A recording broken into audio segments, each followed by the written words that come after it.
What's up, everybody? Lead meteorologist Sean Choquette here for our daily hail forecast. We're going to break down what we got going on here today, tomorrow, and through the weekend. We're going to see some hail this evening across Texas and even into portions of the Mississippi River Valley. We'll break that down for you. We got the hail possible along the Florida-Georgia line tomorrow and a couple other areas along the deep south, and it looks like we could see some storms this weekend here on Saturday and Sunday across places like Oklahoma, Arkansas, and even down into Mississippi on Saturday and Sunday. So we're gonna break all that down for you guys here. Looks like we're getting small risks every single day. So before we do that though, we do have one more show coming up. It is the last day of the IRE right now. So after this, looking ahead to next week, we got Wind the Storm in Fort Lauderdale, Florida. And Lord knows it's been a little chilly here in Oklahoma City. Going to Florida probably be kind of nice here. Booth 505 from the 15th to the 17th. Our truck is there, so you won't miss us. So come say hey at Wind the Storm next week from March 15th to 17th. So what we had yesterday, we did actually have some hail last night.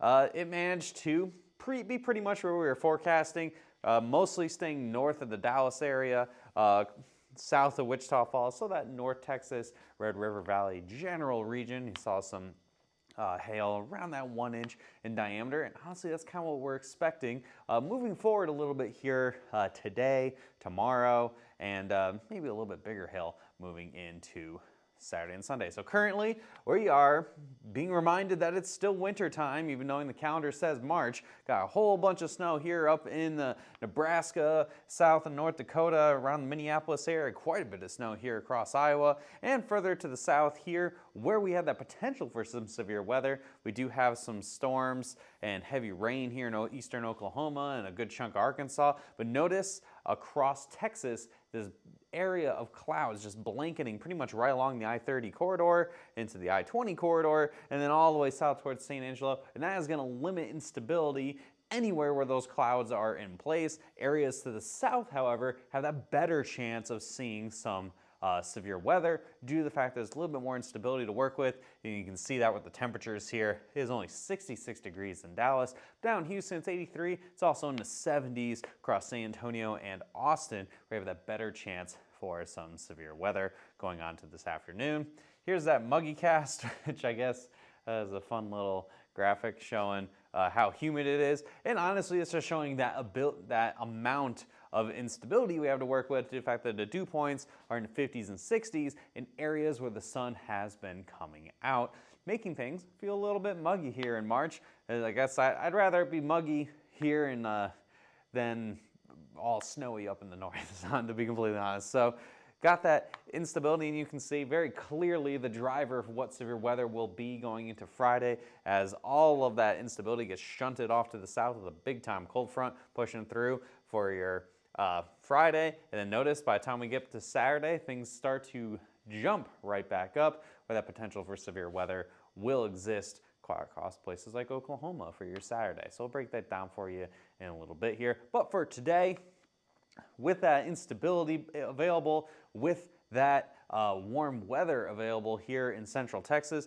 that does bring that potential for some significant hail here on the significant hail model, especially when you get close to the Big Bend of Texas and extending eastward to areas south of Dallas, near like Waco or Austin. You could see some larger hail potentially with any storms that do form. Dallas, I think you're on the outside looking in today. You're socked in cloudiness, and that's really minimizing that instability. So I think everything is staying to your south going into this evening. Looking into even towards 1 o'clock in the morning, there's even a potential for some hail as well. So the future radar does show that potential for severe weather here with the lack of storms across Dallas. We do see a storm here by about 7 o'clock firing up off to the west of Shreveport. And as we continue through the evening hours after that sun goes down, notice all these little supercells trying to form here to the southeast of San Angelo and even down by the Waco area, even closer to Austin. And that will all ease to the south as the evening wears on into the overnight hours. and even potential as we get closer to daybreak on Friday for some severe weather across sections of central Mississippi and even as far east as western Alabama towards like Tuscaloosa, for example. But again, that area is really going to be focused in the evening hours after about 7 p.m. till about 1 o'clock in the morning across central Texas. So what's that maximum hail size potential for today? Well, I think somebody out in West Texas, I don't think this is going to be near Austin or Waco or anything, could see up to some 2-inch hail out in the desert in sections of central Texas. But overall, that hail forecast, I think areas where population is concerned, the real focus is going to be quarter to $half size hail, especially places like Waco and Austin. Waco, there's a chance with these storms that first form that they could potentially have hail closer to that golf ball size. I'm probably leaning closer to ping pong ball than golf ball size hail, and that's just because we haven't had the robust instability that we needed. We've just kind of had these storms, popcorning up and causing some hail, but nothing too particularly severe. So that low chance across the board for Austin and Waco. I think the biggest hail potential and biggest hail is going to be off to the west where there's a lot less population. Shreveport, you got that low chance as well, and we move it off to the east here. By the time we get towards daybreak tomorrow, Tuscaloosa, you could even see the potential for some quarter to $half size hail, as well as some gusty winds as well. So that's what we're looking at for today. Moving ahead to tomorrow, we do shift everything off to the east as we have a big time cold front racing to the south through Georgia. So about 7 a.m. tomorrow, there will be storms going on south of Birmingham, south of Atlanta, along with a lot of rain. So that's going to kind of limit how severe these storms can really get. And this will all push to the south through the morning. I think by the time we get to our noon forecast tomorrow, the main risk for tomorrow will be ongoing. We'll have it south of Macon, Georgia, and this will be moving south pretty quickly here along a line by the time we get to 4 p.m. Central Time, 5 p.m. Eastern Time.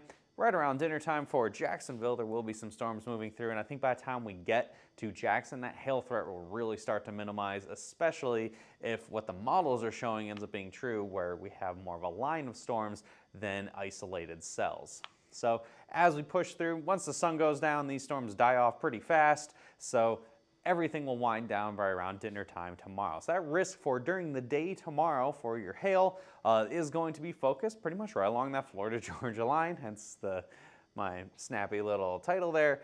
Savannah got that low chance again in the morning, probably 10 or 11 in the morning. Jacksonville, a low chance. I think my biggest question mark for the I-10 corridor across the Florida Panhandle is going to be, is it going to be a line of storms, or we're going to have more isolated cells that could potentially drop some quarter-size hail? Overall, I think the wind threat is going to be a more prominent feature. Wind gusts in that 60 to 65 mile per hour zone here. And zooming in, it's still generally a low threat across the board. I think, honestly, a lot of just much needed rain across the deep south here for your Friday. So looking ahead to Saturday and into Sunday, we do actually have another chance for some severe weather. It's going to make me have to make sure I bring my rain jacket going camping this weekend. Got quite a bit of rain forming, but notice quite a bit of severe weather, very possible here. This one particular model shows severe weather forming in far eastern sections of Oklahoma and across Arkansas. So even when this looks like a blob of rain, this is, I believe I'm using the European model on this. We have, it doesn't show like individual little supercells as well as like the more short range models that we typically show on here. So this basically shows you that there will be severe weather happening across Arkansas, and there's even a chance, just based off of parameters in place, that as far west as the I-35 corridor could see some severe weather on Saturday evening as well. So this all pushes off to the south and east, and by Sunday morning, the risk shifts to Mississippi for that Sunday, and we see storms possible here on Sunday afternoon, and this will all continue moving to the south and to the east throughout Sunday. So we've got 2 days of severe weather potential here across the southern plains and southeast. Sorry, whoever's on call here at Hail Trace. We got this all covered for you, of course. No matter what the day is or what time it is, we're always making sure we're doing those maps for you. So this is our risks for Saturday. I do have extended all the way back to Oklahoma City. we'll have to just kind of see how this plays out tomorrow. There will be a surge of warm air. You'll notice if you're in Oklahoma, especially in the Oklahoma City area, it's probably going to be like 80 degrees on Saturday with that high dew point in place. So there will be a fair bit of instability. The question is, do we break a cap? There will be a cap in place. If we break it, we could see some severe weather as far west as the I-35 corridor. I'm not going to be in town, so that almost guarantees it's going to happen. So off to the east, Arkansas for sure is going to see some severe weather, especially in the evening hours after about 6 o'clock or so. We're going to hit that daylight savings time, and then on Sunday, there will be that chance for some severe weather for a good chunk of the southern portions of Mississippi, portions of Louisiana, and possibly even eastward more into Alabama as well. So got a bunch of severe weather possible over the next handful of days, so make sure you don't miss anything. Follow us on all of our social media platforms on Twitter, Facebook, Instagram, YouTube, TikTok, LinkedIn, whatever it is. It's all at Hailtrace, easy for you to find, and you can give us a call. 855-334-4245. Any comments, questions, or concerns you may have.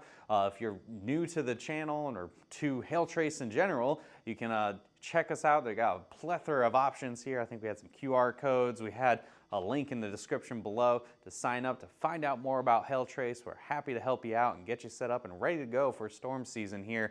info@hailtrace.com is our email, and our website simply hailtrace.com. We will see you guys again tomorrow. It won't be me, I won't be here, but either Heather or Andrea or somebody will be here doing that forecast for you tomorrow at 12 p.m. We'll see you then.